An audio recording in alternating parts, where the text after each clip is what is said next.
Welcome back to CAN, Caribbean Affiliate News. My name is Stefan Samuel. This segment of the news is sponsored by Clear.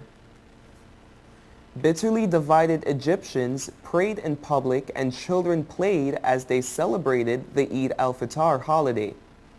The barbed wire and armored vehicles in the streets of the downtown Cairo and the barricades around Islamist protest camps attested to the dangerous political edge to the festivities.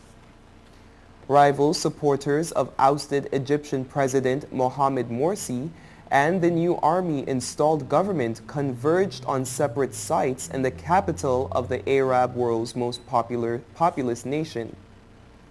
Families flocked to dawn prayers at the Rabaa al-Adawiya Mosque, focal point of Islamist opposition to the government, then strolled and picnicked around the area.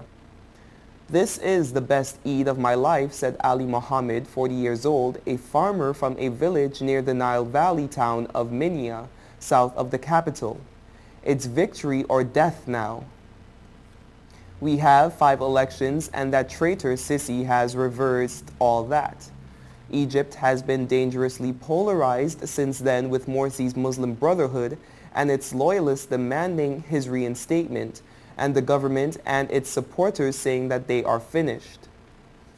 Tensions has prevailed at the Brotherhood protest camps after the security forces threatened to dismantle them.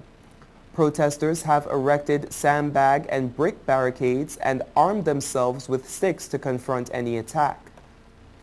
Supporters of the government began gathering in Tahrir Square, a focal point of the uprising that brought down long-ruling strongman Hosni Mubarak in February 2011 and set in motion Egypt's prolonged and troubled revolution. Soldiers lounged atop armored personnel carriers in the streets off of the square, including outside the Egyptian Museum, home to a trove of antiquities from the age of the pharaohs. Awad Abdel Gawad, a 60-year-old woodworker, said, "I am here to say Happy Eid to all the people of the revolution of Tahrir Square. I want the revolution's demands met and the countries to flourish. Every revolution has trouble at the start, but God will help us." Morsi supporters at the Rabaa and Nadda protest camps should avoid violence and give up peacefully, he said. "The Rabaa people think Morsi's coming back, but he isn't. He is gone," Abdel Gawad said. "I want to tell those in Rabaa we are all Egyptians, all Muslims, and what harms you harms us. And we want a president who fixes the country, and we are all with him." 2 British teenage charity workers have been attacked with acid on the East African island of Zanzibar.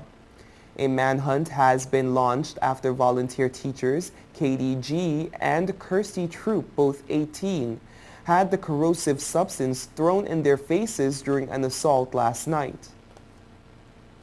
The girls from London were strolling through the streets of Stone Town in the capital of the island around 8 p.m. when they were attacked by 2 men on a moped.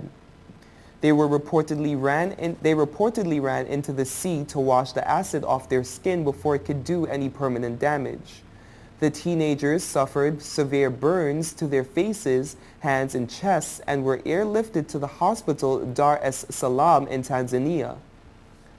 The women's injuries are not life-threatening, Salah Mohammed Jadawi, a senior health ministry official, said. They are believed to have escaped serious disfigurement, Zanzibar's assistant commissioner of police said. The attack on the women came at the end of the Muslim holy month of fasting of Ramadan as people began to celebrate the Eid holiday. A spokeswoman for the Foreign Office said, "We are aware of an incident and are providing consular assistance."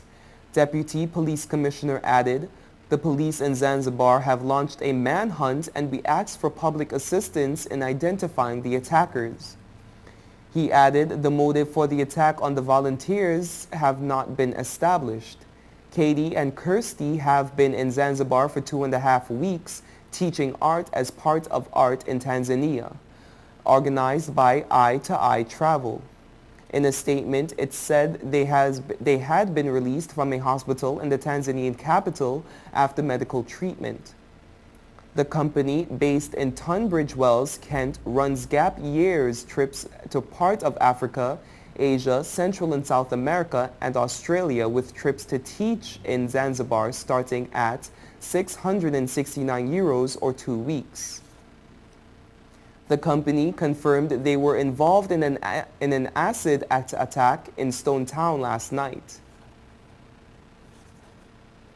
Kevin Rudd's election rival Tony Abbott played down links to Rupert Murdoch on Thursday as Mogul's key tabloid depicted the Australian leader as bumbling Nazi TV character Colonel Klink.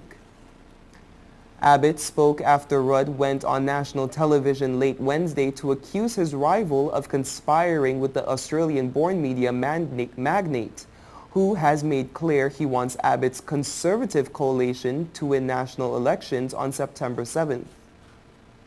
Rudd escalated the feud by suggesting Murdoch is using his newspaper to attack Labour because he sees the party's multi-billion-dollar plan for a national broadband network as a threat to the business model of his part-owned Foxtel cable TV company.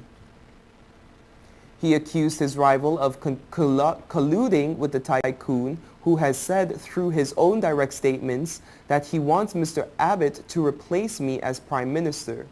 The multi-billion-dollar project is set to provide high-speed broadband to all Australian homes and businesses, with 93% to have access through optic fiber.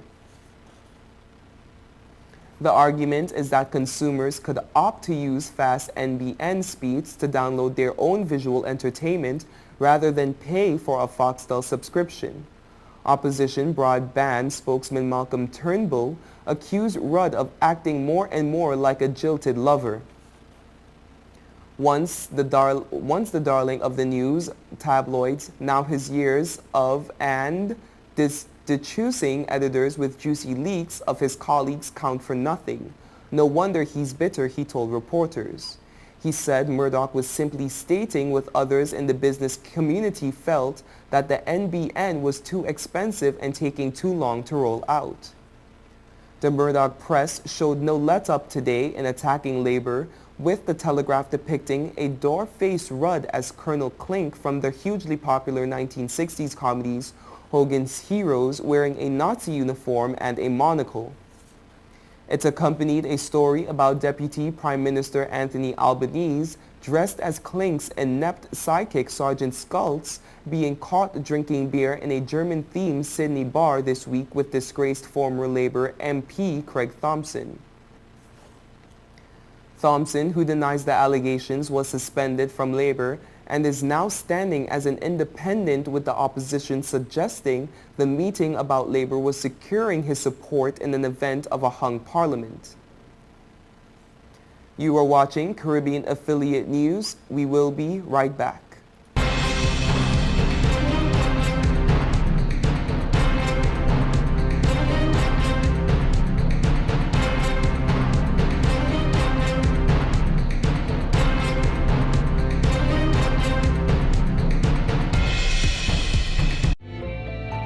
5 million customers use Leica Mobile for affordable international mobile calls, connecting over 2.5 million mobile calls daily, helping our customers stay in touch with their loved ones, whether they be in Asia, Africa, Europe, or the rest of the world. Every 5 seconds, a new Leica Mobile customer joins our growing family, helping you to make affordable international calls across the world. Leica Mobile. Call the world for less. The government say it's all about the food. August the 10th. Foreigners welcome to the land of oil dung. Beers and strong rum, girls hot and can done.